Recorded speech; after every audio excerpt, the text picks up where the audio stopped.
This is an orthokeratology case where the reverse curve ring is not completely formed in both eyes, more so in the right eye, and also a case where the patient's getting some ghosting in the left eye. The lenses do look like they're centering pretty well. Getting the lens to seal off a little bit better in this upper nasal corner in both eyes may help improve the vision a little bit. I'm not sure if it'll help with the ghosting too much. That might just be the people getting into the treatment zone, and we're also a little bit undercorrected in this eye for a monovision effect. Let's go ahead and bring up the lenses. This is the lens that the patient's wearing for the right eye, and if we look at the topography graph in the window, we can see that Wave is interpreting this as a fairly asymmetrical cornea, much flatter on the nasal side than the temporal side. And if we look at the baseline topography, we can kind of see where that's coming from. Although some of that I think may be just from a lack of data out here. I think if we were to extrapolate this cornea out this way or be able to capture more of the data there, it may look very similar to this side. So I do think this cornea is flatter out here, but I'm not sure that it's much steeper on the side where we don't have data.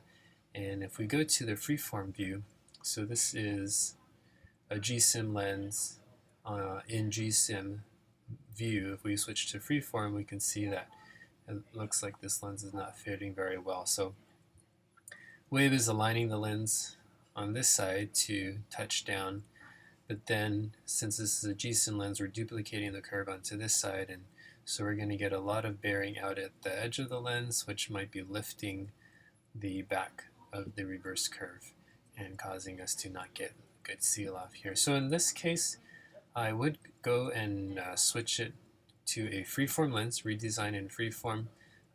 Best way to do that is to go through the tools and configuration settings and rerunning the lens through here. Just clicking into the freeform box will not work very reliably.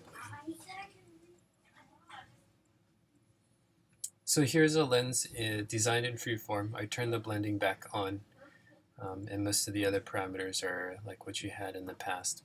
In the left eye, we were already in a freeform lens. You had gone that way, and it does look a little bit better, but it's still not complete. So what I'd recommend doing is going to freeform, and then we'll go ahead and bring the periphery of the lens down a little bit in the nasal quadrant. So in 25% mode, we'll just drive the back surface of the lens down so that it meets the cornea a little bit earlier. It'll look like we're going to induce a lot of apical clearance, but we probably won't.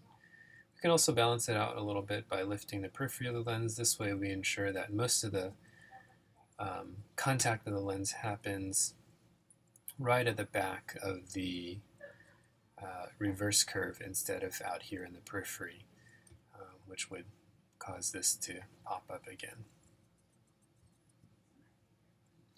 In the left eye, we're already in freeform, so I would just make the small adjustment to the periphery lens, 25% mode, and left eye will be on this side for the nasal quadrant.